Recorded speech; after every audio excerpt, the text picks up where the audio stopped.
네, 오늘은 영혼의 어두운 밤, 설교 제목이 영혼의 어두운 밤이라고 하는 제목으로 말씀 나누겠습니다. 우리 지방에서 제가 가까이 지내고 계시는 목사님 중에 한 분 이야기입니다.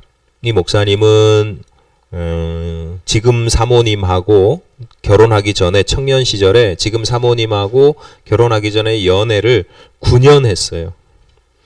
결혼하기까지 9년이나 연애를 하게 된 이유가 있는데, 지금 목사님이 되셨는데, 목사님의 아버님도 목사님이셨는데요.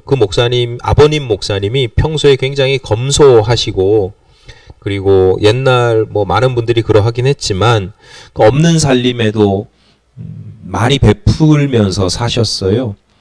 예를 들어서 시골에서 장날이 되면, 집에 댁에 들어오시면서 사택에 들어가시면서 사모님한테 여보 나사로 형제님들 오셨어요. 거지 나사로 있잖아요. 거지라고 얘기를 안 하고 나사로 형제님들 오셨어요. 그러면 이제 사모님이 국수 삶아줘야 되는 거예요. 밥은 없으니까 9명 10명 국수 그러니까 평소 그렇게 사셨어요. 후배 목사 그 지역의 후배 목사님들한테 후배 목사님이 양복이 좋아 보인다 그러면 양복 벗어주고, 넉넉한 게 아닌데 당신도 한 벌 두 벌밖에 없는데 이제 그렇게 아버님이 사셨으니까 그 집안 경제가 그 집안 살림이 꼴이 어떻겠어요. 그러니까 이 아버지 보면서 나는 평생 목사는 안 한다. 차라리 장로가 되면 됐지 목사는 절대 안 한다. 그리고 그러실 만큼 가난한 목사의 아들이라고 하는 게 본인뿐만 아니라 주변 사람들에게도 늘 꼬리표처럼 이렇게 달려서 그렇게 사셨어요. 반면에 이 사모님의 어머니는 불심이 깊었어요. 그래서 늘 절에서 사셨어요. 기도했어요. 그런 분들을 뭐라 그래요? 높임말로 이제 높여서 보살님 이렇게 이야기를 하잖아요. 원래 보살은 문수 보살 이렇게 있지만 그런 절에서 자주 이제 계속 계시는 분들, 불심을 쌓으시는 분들을 이제 보살님이라고 이제 해드리잖아요. 그러니까 이분도 보살님이에요. 그리고 한국의 불자들이 대부분 그렇듯이 이게 무속신앙도 열심히 믿었어요. 보살님 입장에서 자기 딸이 목사의 아들인데 그것도 쥐뿔 가진 것도 없는 가난한 목사 아들 그 남자에게 내 귀한 딸을 시집 보내고 싶은 생각이 추호도 없는 거죠. 딸인데도 그 시대에 열심히 공부시켜가지고 한양대 작곡과를 졸업시켰거든요. 예체능 계열이요. 지금도 그렇지만 돈이 많이 들어갑니다. 그러니까 결혼은 물론이고 연애도 계속해서 반대를 하셨었어요. 그런데 어느 날 그렇게 계속 반대하던 중에 어느 날 그 장모님이 사모님에게, 그러니까 장모님이 따님에게 묻더랍니다. 혹시 남자친구한테 무슨 일 있지 않니? 이렇게 묻더라는 거예요. 그 당시에 이 목사님이 이제 목회를 하기 전이에요. 목회를 꿈도 안 꾸던 그냥 청년의 시절인데 교통사고를 크게 당해가지고 혼수 상태로 며칠을 보내고 죽느냐 사느냐, 장애가 생기느냐 마느냐, 그래서 몇 개월을 병원에서 입원해 있던 시절이에요. 근데 안 그래도 마음에 들어 하지 않는 남자친구니까 그 이야기를 절대로 안 했거든요. 그런데 어머니가 우리식 표현으로 하면 어머니가 어떻게 귀신같이 촉이 있었던 거예요. 혹시 무슨 일 있지 않니? 이렇게 묻는데 이야기를 할 수가 없는 거죠. 안 그래도 마음에 들어 하지 않는데 지금 이렇게 죽느냐 사느냐 기로에 서 있다. 근데 어머니가 계속 집요하게 묻는 거예요. 반복해서 묻는 거예요. 아무래도 아니다라고 이제 들었는데 엄마 입장에선 그래도 뭔가 있는 것 같고, 그래서 3번을 계속 물으니까 어쩔 수 없이 딸이 이야기를 했대요. 여차저차 이렇게 됐다. 그랬더니 어머니가 지인을 통해서 아는 사람을, 그 충청도 대전인가 어디 병원에 계셨는데 아는 사람한테 연락을 해서 100만 원을 보냈대요. 치료하는데 쓰라고 100만 원을 보냈대요. 그리고 결혼도 허락을 하셨답니다.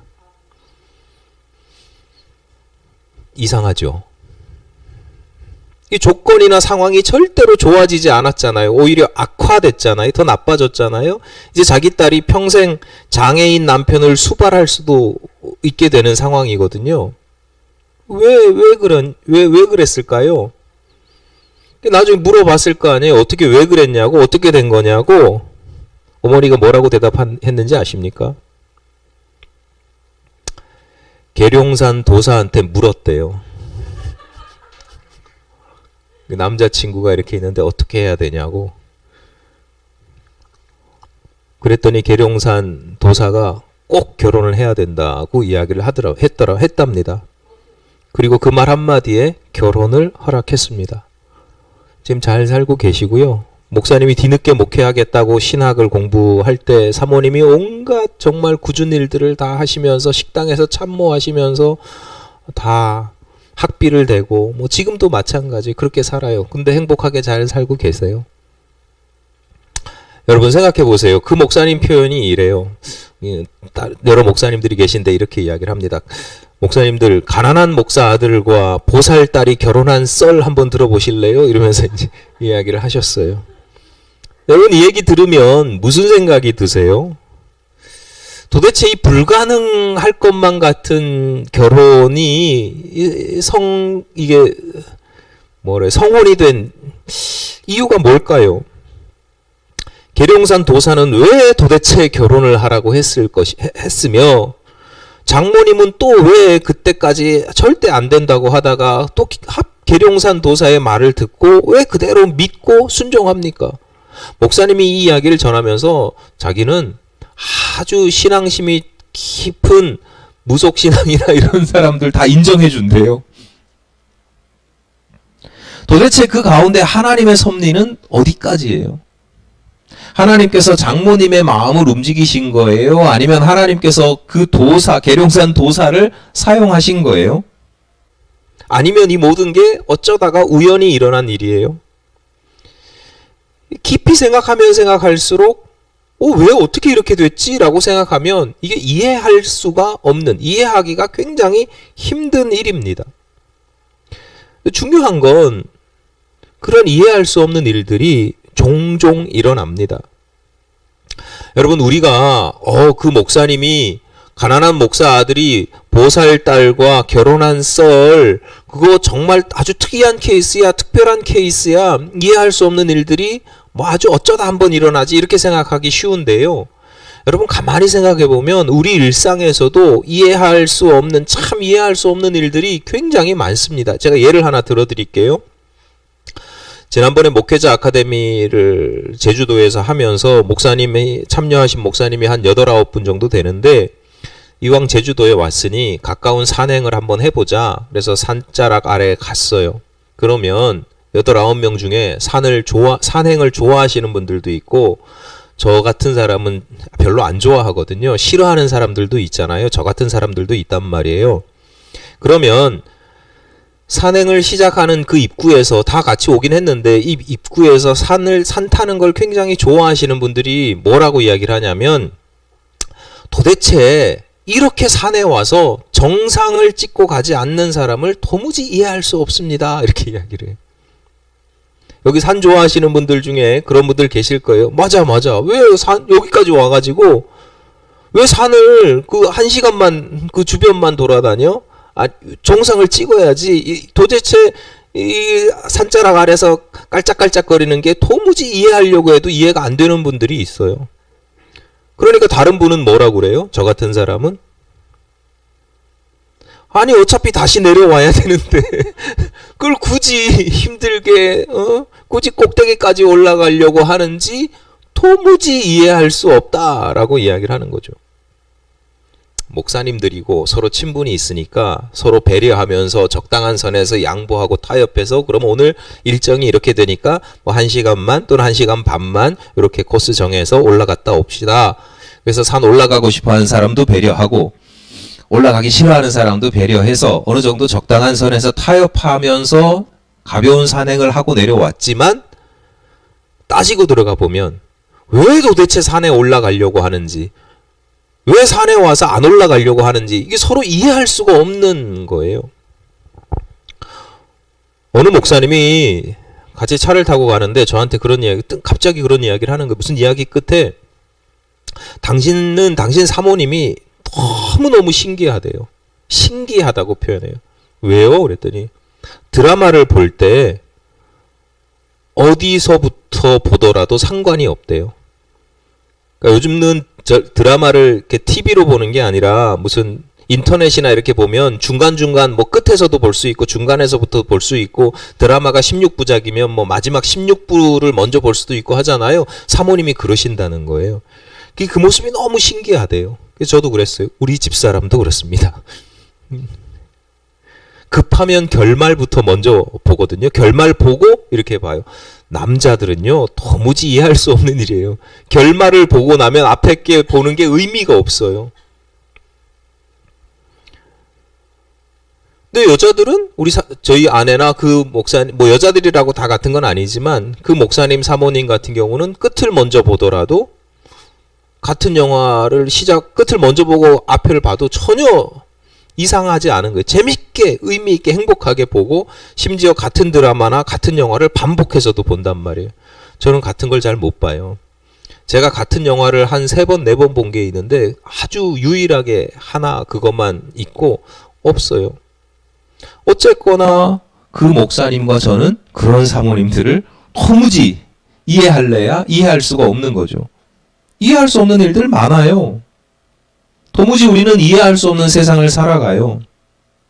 그러니까 우리가 살아가다가 어떤 이해할 수 없는 일들이 생긴다고 해서 그 사실은 특별할 것도 아니고 이상한 것도 아닙니다. 흔한 일이에요. 또 이해할 수 없는 일들이 또 생겼구나 이렇게 생각하시면 돼요. 다만 그보다 중요한 게 있는데 그걸 내가 참을 수 있느냐, 견딜 수 있느냐.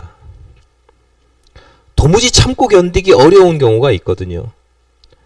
아내와 함께 드라마나 영화를 보는데 예를 들어서 결말부터 먼저 보면 나 결말부터 봐야 되겠어. 바빠서 이거 결말부터 보고 갈 거야. 그러면 그 자리 피하면 돼요. 제가 같이 안 보면 되잖아요. 스포일러라고 그러잖아요. 이렇게 영화 줄거리나 이렇게 중요한 부분들을 이제 미리 옆에서 이야기해 주면 화가 나거나 짜증이 날 수도 있습니다. 그런데 생각해 보면 이게 무슨 목숨이 위태로운 일이거나 건강에 해가 되는 일은 아니거든요. 그러니까 참으면 돼요.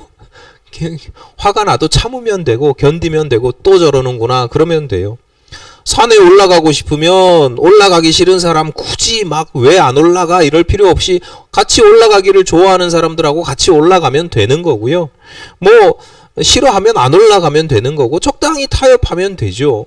근데 굳이 그거 왜 이해를 할 수가 없어 그러면서 신경 쓰는 것 자체가 그게 문제죠. 정치인들의 말도 안 되는 소리 뉴스에서 볼 때마다 막 짜증 나는데 안 보면 되잖아요. 그거 견딜 수 있는 일이에요. 문제는 이해할 수 없을 뿐만 아니라 도무지 이게 견디기 힘든 경우예요. 이해할 수 없는 일들은 굉장히 많고 다양하고 그냥 자연스러운 건데 그 중에 견디기 힘든 일들이 있어요. 신앙적으로도 마찬가지입니다. 보살의 딸이 가난한 목사의 아들과 결혼하게 된 거 뭐 이해할 수 없는 일이긴 하지만 감당할 수 있는 일이고 목사님 입장에서는 바라던 바잖아요. 목사님 입장에서는 감사한 일이죠. 그런데 신앙적으로도 종종 이게 감당하기 어려운 일들이 있습니다. 많아요. 아주 대표적인 예가 그런 겁니다. 왜 선한 사람이 고통을 받는가? 세상에 하나님은 착하게 살면 복 받고 의인은 복을 받고 악인은 벌을 받는다고 했는데 왜 우리는 종종 우리가 살아가는 세상에서 선한 사람, 착한 사람 또는 무고한 사람, 무죄한 사람이 벌을 받는가? 이거 막 깊이 들어가 보면 어려워요. 하나님께서 이 세상을 다스리고 섭리하신다고 했는데 우리는 살아계신 하나님, 역사하시는 하나님이라고 고백하는데 도대체 하나님께서 다스리는 이 세상에 왜 악이 존재하는가? 왜 고통이 존재하는가? 이게 찾아 들어가서 깊이 고민하면 고민할수록 답이 안 나와요. 구약 성경에 보면 욥기라는 게 있습니다. 욥기. 욥기라고 하는 성경이 그런 문제를 다룹니다. 동방의 의인이라고 불리던 욥이 이유 없이 고난을 받아요. 근데 욥기가 40몇 장까지 진행되면서 결국은 그 의인 욥이 고난받는 이유를 성경에서 이야기해 주지 않아요. 욥기의 결론은 그 이유를 알 수 없다.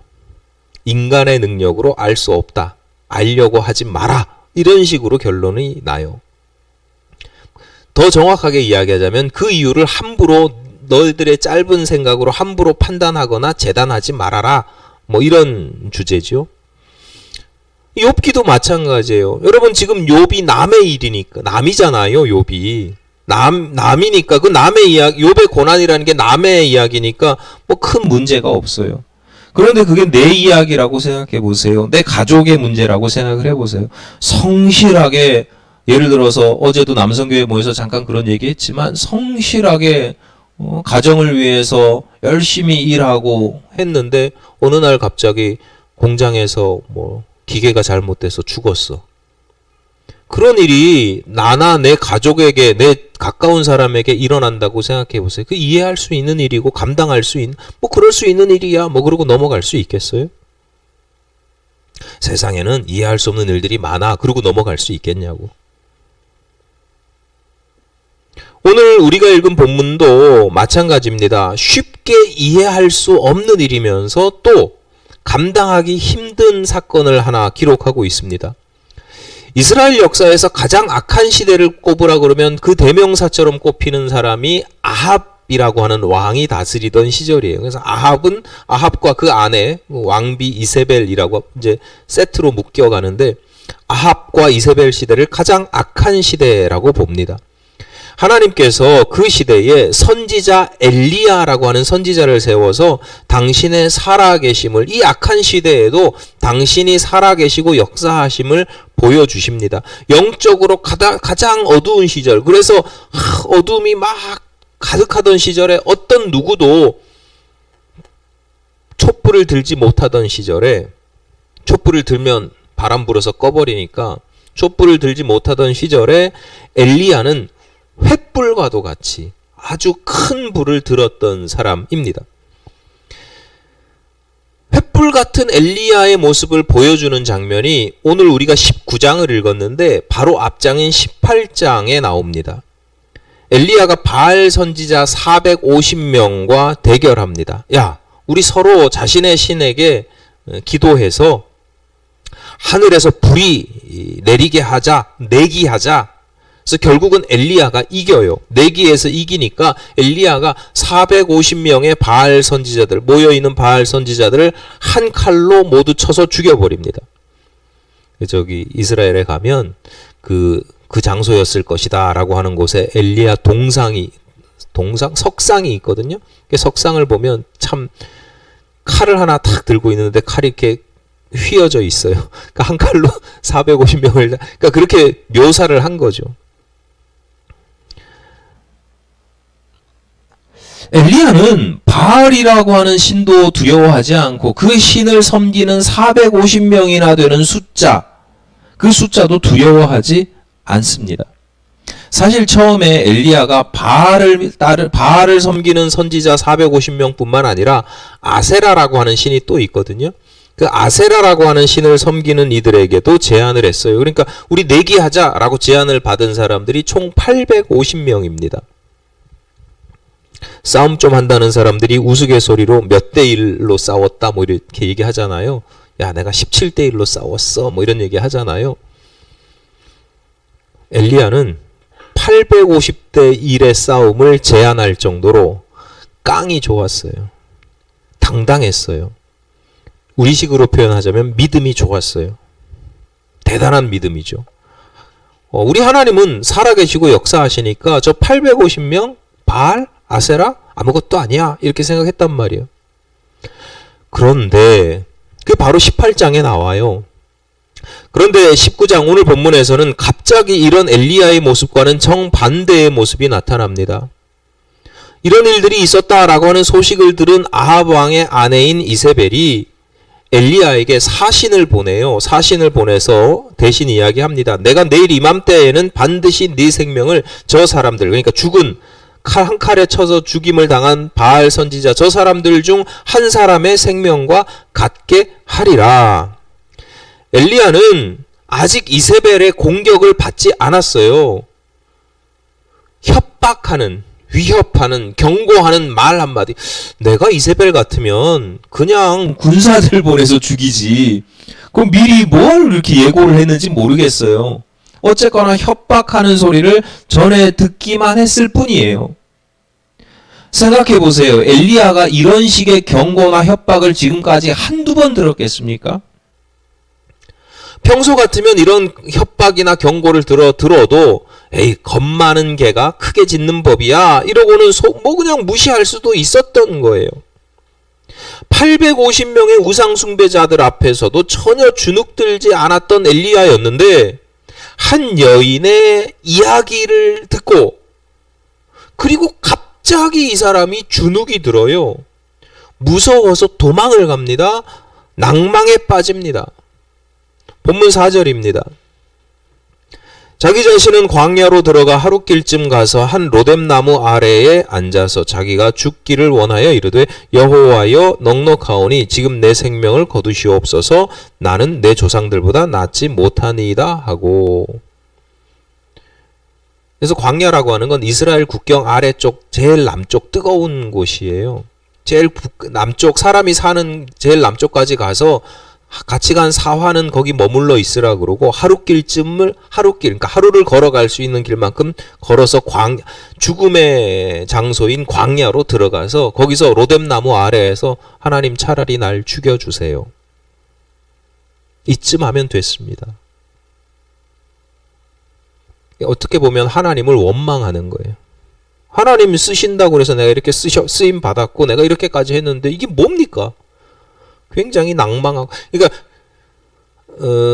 오늘 주제를 다 다룰 수가 없기 때문에 엘리야가 왜 이런 낭망에 빠졌을까 이런 이야기들은 하지 않겠습니다만 어쨌거나 그런 상황, 아주 극도의 절망, 우울감 그리고 하나님에 대한 원망까지도 지금 차라리 날 죽여주십시오 이렇게 이야기를 한 죽음의 그냥 교회에서 죽여주세요 이게 아니에요. 실제로 죽음의 장소에 들어간 거예요. 가가지고 쉽게 얘기하면 어디 한강 다리 같은 데 난간에 앉아가지고 누가 툭 밀면 떨어져 죽을 만한 그런 곳에 가서 하나님 나 죽여주세요. 뭡니까 이게? 이러고 있는 거예요. 근데 그 일련의 과정들이 이게 쉽지 않은 거죠. 이해가 안 되는 거죠. 그 문제는 뭐냐면 이런 경험을 하는 분들이 종종 있습니다. 살다가 보면 한둘이 아니에요.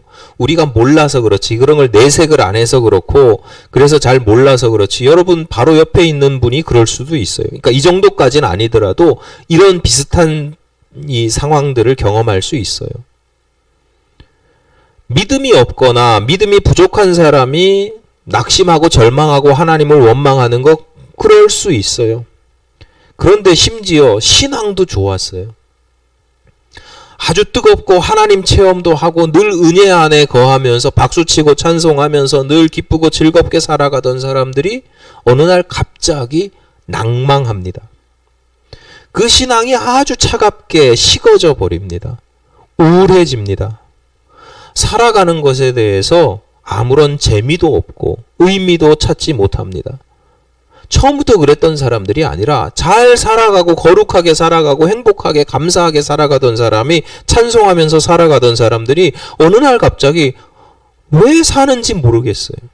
내가 도대체 내가 살아가는 게 무슨 의미가 있는 건지. 아니 이렇게 힘들고 험한 세상 내가 이렇게 하루하루 악착같이 살아서 뭐하나 싶은 생각이 들 때도 있고요. 차라리 하나님 빨리 데려가 주시면 좋겠습니다. 뭐 이런 생각이 들 때도 있어요. 가끔 저 그런 분들 만나거든요. 딱 60까지만 살면 좋겠다. 그래서 제가 우스갯소리로 하죠. 살아봐라.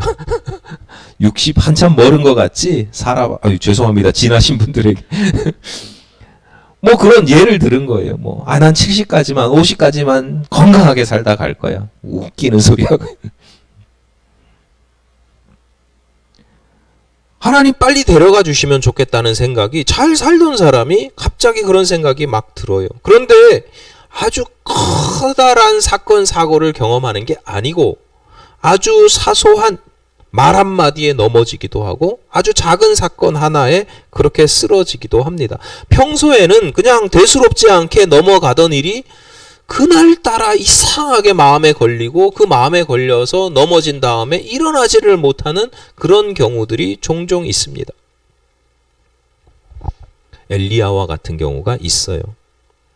오늘 설교 제목이 영혼의 어두운 밤입니다.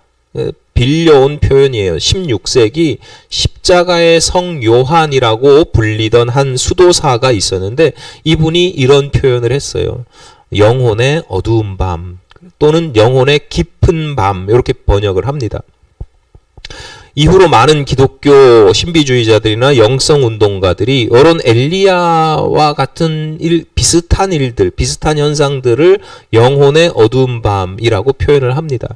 그러니까 다시 말씀드리지만 이게 본문에 엘리야만 이런 일이 있는 게 아니고 신앙인이라면 누구나 겪을 수 있는 일이고 심지어 여러 차례 반복하기도 합니다. 십자가를 이제 눈앞에 둔, 십자가를 코앞에 둔 예수님께서 겟세마네 동산에 올라가셔서 3년 동안 십자가의 길을 위한 준비 과정을 다 겪으셨는데 이제 십자가 달리기를 며칠, 하루 이틀 하루 남겨놓고 겟세마네 동산에 올라가서 뭐라고 기도해요? 주여, 할 수만 있으면 이 고난의 잔을 제가 마시지 않았으면 좋겠습니다. 땀방울이 핏방울이 되도록 기도하거든요. 평생 그런 얘기 별로 안 하시던 분들이 제자들 불러서 야, 나 힘들어 죽겠으니까 좀 기도 좀 해줘. 같이 기도 좀 해줘. 근데 그 제자들이 거기서 또 졸아요.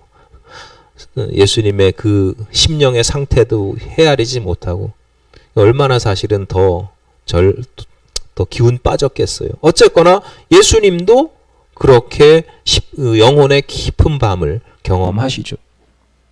십자가에 달려 돌아가실 때도 마찬가지. 가상칠언을 하시잖아요. 십자가 위에서 이런저런 말씀을 하시는데 나중에 무슨 얘기 하십니까? 하나님 어찌하여 나를 버리시나이까. 그러니까 십자가에 달려서 돌아가시는 하나님께서 맡기신 사역을 위해서 당신의 생명을 내놓으시면서도 또 마음 한편으로는 내가 버림받는다. 세상으로부터 다 버림받아도 하나님께 붙잡혀 있었기 때문에 의미가 있었던 삶인데 그 하나님으로부터도 버림받는 듯한 느낌을 받았을 때의 그 고통, 이게 다 영혼의 깊은 밤입니다. 다른 사람도 아니고 예수님도 말이죠. 그러니까 성도라면 누구나 사실은 영혼의 어두운 밤을 지나가기 마련이고 지나갈 수 있습니다. 그러니까 반복해서 말씀드립니다만 여러분 인생에 어느 날 갑자기 내가 이 영혼의 어두운 밤에 지금 들어드는 것 같다 라는 느낌이 찾아오더라도 왜 나한테만 이런 일이 일어나는 거야? 도대체 이해할 수 없는 일이 왜 일어나는 거야? 라고 신기하거나 이상하게 여기지 않으셔도 됩니다. 도무지 이해할 수 없는 왜 이런 일들이, 왜 이런 고난이 나에게 왜 이런 우울감이 찾아오고 왜 이런 절망감이 찾아오고 도무지 이해할 수 없는 일이긴 하지만 또 한편으로는 절대로 있을 수 없는 일도 아니다. 흔한 일이고 있을 수 있는 일이고 어쩌면 내 옆에 있는 사람은 벌써 그 과정을 여러 번 지나가기도 했다. 다만 중요한 건 그 시간을 어떻게 보내느냐, 영혼의 어두운 밤이 찾아올 때 어떻게 보내느냐가 중요합니다. 간단하게 말씀드리겠습니다. 오늘 본문 엘리야를 살펴보면 먼저 6절입니다. 본즉 머리맡에 숯불에 구운 떡과 한 병 물이 있더라. 이에 먹고 마시고 다시 누웠더니 로뎀나무 아래 누워 자던 엘리야에게 천사가 나타나서 위로하고 격려합니다. 그리고 먹고 마시게 합니다. 기운 차리게 합니다. 대단한 거 없어요. 로뎀나무가 무슨 아주 작은 관목 같은 사막에 무슨 잎사귀가 풍성한 나무가 자랄 수가 없거든요. 그러니까 요런 나무 같은 거예요. 요런 진달래 같은 거예요. 그 아래 그늘 아래 쉬었다라고 하는 건 그 학자들은요 머리만 집어넣었을 거다 그렇게 생각을 해요. 머리가 바깥에 나오면 죽으니까, 열사에 의해서 죽으니까 머리만 아마, 그러니까 아주 편안한 호텔 같은 데서 쉰 거 아니에요. 그냥 광야 중에서 그나마 쉴 만한 곳. 뭐 대단한 거 무슨 오마카세 이런 거 먹은 거 아니고요. 뭐 떡 하나, 물 한 병, 최소한의 요기가 될 만한 그런 거 먹은 거예요. 어쨌거나 중요한 건 대단한 걸 먹고 뭐 잘 쉰 게 아니라도 먹고 마시고 쉬면서 기운을 차렸다. 두 번째 8절입니다. 이에 일어나 먹고 마시고 그 음식물의 힘을 의지하여 40주 40야를 가서 하나님의 산 호렙에 이르니라. 엘리야가 그 길로 40일을 광야길을 걸어서 하나님의 산 호렙에 이릅니다. 그리고 오늘 뭐 그런 본문을 읽진 않았지만 그곳에서 이전과는 다른 하나님을 체험을 하게 돼요.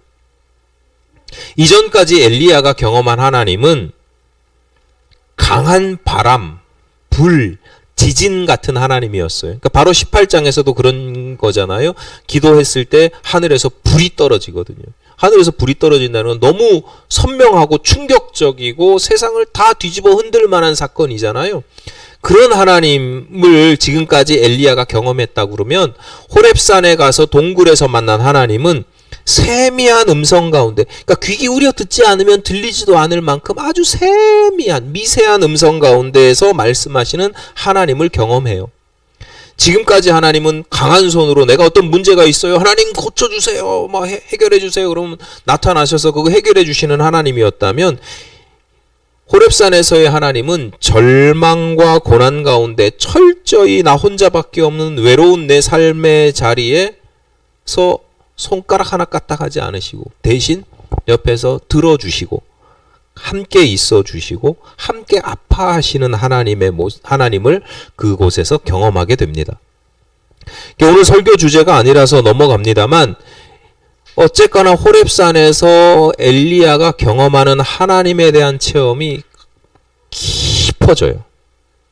내가 알고 있던 하나님만, 내가 원하던 하나님이 아니라 전혀 다른 모습의 하나님에 대한 체험으로 그 하나님 체험이 굉장히 훨씬 더 깊어집니다. 중요한 건 이를 위해서 40일의 광야길을 걸어갔다. 결국 하나님 만나러 갔다. 주저앉아 있지 않았다라고 하는 거죠. 그러니까 우리가 영혼의 어두운 밤에서 두 가지가 중요한데 첫 번째는 하나님 안에서의 쉼입니다. 놀고 먹는 쉼이 아니라 그 영혼이 평안해지고 기운 차리게 되는, 일단 멈추게 되고 내가 하던 일에서 멈추게 되고 생각도 멈추고 일단 쉬고 기운 차리는 쉼, 하나님 안에서의 쉼이 중요하고 또 한 가지는 하나님과의 깊은 만남이 중요합니다. 이 과정을 통해서 엘리야가 성장하고 성숙하게 되거든요. 오늘날 우리들도 마찬가지입니다. 이 두 가지 과정을 통해서 우리의 신앙이 성장하고 성숙해집니다. 450명의 바알 선지자를 죽였던 갈멜산의 엘리야가 로뎀나무 아래에서 탈진해 있던 엘리야의 과정을 지나서, 그러니까 영혼의 어두운 밤을 지나서 한낮 뜨거운 햇볕이 막 내리쬐는 그런 한낮 같은 시간이 갈멜산 아래에서 450명을 죽였던 엘리야의 모습이라면, 해가 지고 어두운 밤이 찾아오는 게 그 영혼의 어두운 밤이 찾아오는 게 로뎀나무 아래에서 탈진해 있던 엘리야, 그 과정을 지나서 호렙산에서 성화되고 성숙해져가는 엘리야로 변화되는, 성숙해져가는 그런 과정, 일련의 과정을 보여주고 있는 겁니다. 내일부터 사순절 마지막 한 주간을 보냅니다. 예수님께서 십자가에 달려 돌아가신 날을 금요일이기 때문에 금요일을 성금요일이라고 그래요. 그래서 그 성금요일을 포함하기 때문에 이 한 주간을 고난받으셨다, 고난주간이라고 구별합니다. 그러니까 사순절 40일 중에 가장 클라이막스인 시기이죠. 예전에도 말씀을 드렸듯이 사순절의 첫날 제예수요일, 수요일부터 시작하는데 제예수요일이라고 부릅니다. 왜 제예수요일이냐면 그날 기독교 전통에서는 뭘 하냐면 종려나무 잎사귀와 가지를 불에 태워요. 그래서 제를 만들어요. 그리고 그 제를 이마에 십자가 모양으로 바르던 전통이 있어요. 종려나무 가지를 태워서 그 재를 이마에 바르는 이유는 크게 여러 가지 이유가 있는데 우선은 자신의 죄를 회개하는 겁니다. 옛날부터 이 성경의 전통에서는 그러니까 죄를 뒤집어 쓴다, 죄를 이렇게 뭐 바른다라고 하는 건 내 죄 회개하는 거예요. 죄를 고백하는 거예요. 그런데 굳이 그런 방식을 회개하는 방식을 굳이 죄를 바르는 또 다른 이유, 중요한 이유가 있어요. 그게 뭐냐면 결국 내 인생이 죄에 불과하다는 고백이에요. 여러분 기독교식 장례식장에서 흔히 들을 수 있는 표현인데 성경에서는 인생을 뭐라고 표현하냐면 흙에서 와서 흙으로 돌아가는 인생이에요. 근데 우리식으로 표현하면 흙이고요. 원어로 표현하면 먼지입니다. 먼지. 먼지에서부터 와서 먼지로 돌아가는 인생이에요. 요걸 또 다른 말로 바꾸면 죄에서 와서 죄로 돌아가는 인생이에요. 중요한 건 우리가 이런 사실을 종종 망각합니다. 머리로는 알아요. 지금 제가 얘기하면 알아요. 우리 인생이 흙에서 와서 흙으로 돌아간다 그러면 다 아는 내용이지 뭐 여태까지 한두 번 들었던 게 아니잖아요. 머리로는 다 알아요. 그런데 살아가는 매 순간 삶의 순간순간마다 하는 그 감각, 내가 먼지 같은 인생이지 재와 같은 인생이지 이런 거 잊어버리고 살아갑니다. 그러다 보니까 지가 잘난 줄 알아요. 대단한 줄 알아요. 경상도식 표현을 하면 집비 몰라요. 난 잘났으니까, 난 대단하니까, 나만 좋으면 되니까 집비 몰라요. 그러다가 어느 순간 그래도 신앙인은 어느 순간 하나님이 말씀하시거든요. 어느 순간 로뎀나무 아래에 엘리야 체험을 하게 되는 겁니다. 하나님의 손에 사로잡혀서 감히 영원한 일에 참여하는 어마어마한 영광을 누렸거든요. 450명이나 되는 바알 선지자 앞에서 막 기도해가지고 하늘에서 불이 떨어지고 한 칼로 그 죽일 때 신앙인으로서 선지자로서 그 인생의 제일 하이라이트잖아요. 어디 가서 이 이야기만 하나 해도 사람들이 와 대단한 사람이다. 나 스스로도 내가 어마어마한 일을 했어. 그러니까 하나님의 손에 사로잡혀서 그 일을 하다 보면 자기가 대단히 잘난 존재인 줄로 착각하게 되거든요.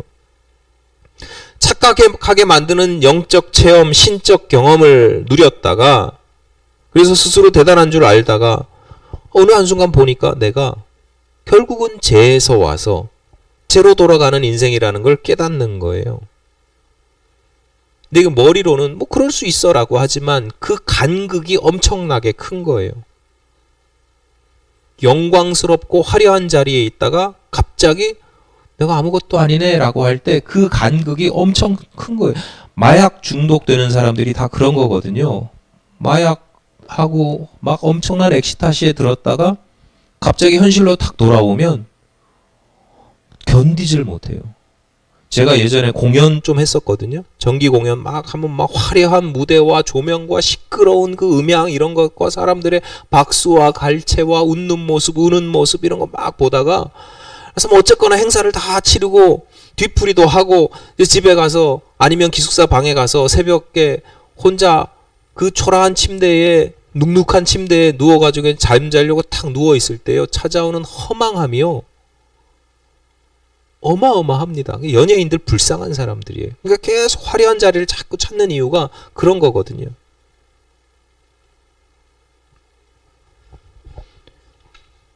그러다 보니까 신앙적으로도 마찬가지예요. 죄에 불과한 사실, 내가 죄에 불과한 인생이라는 걸 딱 깨달으면 용납을 못해요. 그 간극이 너무 커서 절망하거나 용납을 못하거나 심지어 감추려고 아니야. 자기를 부정해요. 난 쟤 같은 존재가 아니야. 하나님의 빛나는 보석 같은 존재지. 하나님의 강한 팔에 늘 붙들려 살아가는 존재지. 이거는 마귀 사탄의 장난이야. 뭐 이런 식으로 부정한 나를 자꾸 부정하려고 그래요. 쟤와 같은 아무것도 아닌 존재를 자꾸 인정하지 못하게 되는 일들도 일어나요. 사순절, 그리고 사순절의 정점인 고난주간은 어쩌면 이러한 자기 자신, 죄와 같은 자기 자신을 직면하는 시간입니다. 두려워하지 말고 직면하는 시간, 피하지 않고 일부러 경험하는 시간, 참 고통스럽거든요. 내가 아무것도 아닌 존재, 먼지 같은 존재라고 하는 것을 직면한다는 건 사실은 쓰라려요, 아파요, 안타깝고요, 우울해지고, 그럼에도 불구하고 직면하는 거예요. 왜냐하면 사실이니까. 타의에 의해서든 자의에 의해서든 죄와 같은 자기 자신을 바라볼 때 많은 부정적인 감정들이 찾아와요. 내가 어떻게 통제할 수 없는 감정들이에요. 두려움, 허무함, 우울감, 절망감. 그래서 아파요. 무기력해지기도 합니다. 그런데 그 가운데 또 다른 종류의 하나님의 위로가 있고 하나님과의 깊은 만남이 있고 이를 통해서 성숙한 신앙인으로 거듭나게 되는 것입니다. 여러분, 고난주간은요, 예수님의 고난을 묵상하면서 우리 예수님 불쌍해서 어떡해, 나 때문에 저 고통을 당하셨네, 안타까워서 어떡해, 예수님 불쌍히 여기는 기간이 아닙니다. 제발 그러지 마세요. 예수님 뭐가 불쌍해요? 안타깝긴 하지만. 또는 단순히 주님의 고난을, 우리 주님 저런 고난을 당하셨으니까 고난을 따라하면서 금욕을 수행하는 그런 기간도 아니에요. 주님 십자가 지셨으니까, 그 고통을 당하셨으니까 나는 그래도 금식이라도 해야지. 뭐 나는 이런, 다른 나라 보면 고난주간에 이렇게 막 등에 채찍질 막 맞고 막 일부러 십자가에 달리는 그런 일부러 고행을 하는 경우도 있거든요. 그러니까 그거 나름의 의미는 있지만 그게 본질은 아니라는 거예요. 우리가 고난을 주간을 지키는 이유는 그런 금욕, 고행 이런 걸 따라하는 게 본질은 아니에요.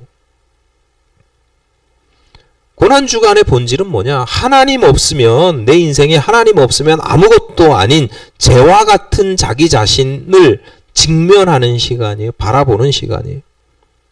그 가운데 억지로 하나님의 섭리를 억지로 이해하려고 하고, 하나님 나에게 왜 이런 고난을 주시는 거야? 막 찾아내려고 필요 이상으로 애쓸 필요도 없어요. 답이 안 나와요. 영혼의 깊은 밤에 빠졌을 때 백날 만날 생각해 보세요. 물론 생각은 해야죠. 성찰을 하고 왜 이런 게 나한테, 내 인생에서 왜 이런 일이 벌어질까 성찰하고 해야 되지만 계속 들어가면 들어갈수록 그냥 밤만 깊어져요. 애쓸 필요 없어요. 그럴 힘도 없어요. 에너지도 없어요. 다만 그 가운데에도 여러분의 영혼이 하나님께서 주시는 아주 세심한 위로와 쉼을 경험할 수 있습니다. 하나님과의 더 깊은 만남이 예비되어 있습니다. 그리고 그 가운데 여러분의 신앙이 성장하게 되는 겁니다. 광야에 햇빛만 비치면 어떻게 돼요? 다 말라 비틀어지잖아요. 비가 오고 해야 그곳에서 풀도 나고 자라는 거죠. 세상엔 낮만 있고, 해가 비치는 낮만 있고, 밤이 없으면, 밤이 어둡고 무섭다고 밤이 없으면 어떻게 되겠어요? 고난주간이 아니더라도 우리 인생에서 수시로 찾아오는 영혼의 어두운 밤이 있습니다. 밤중에서도 아주 견디기 힘든 깊은 밤이 있습니다. 잠도 오지도 않고 피할 수도 없는 그런 밤이 있어요. 도무지 이해할 수도 없고 견디기가 힘들어요. 하지만 가만히 멈춰서서 바라보면 그 깊은 어두움 속에서도 나를 먹이시고 나를 일으키시고 호렙산에 하나님을 만나러 가게 하시는 하나님의 은총이 있습니다. 이를 통해서 이해할 수는 없지만 결국 나에게 복이 되시는 하나님, 그리고 이를 통해서 내 신앙의 지경이 훨씬 넓어지고 깊어지고 성숙하게 되는 그런 복된 성도 여러분 되시기를 간절히 바랍니다.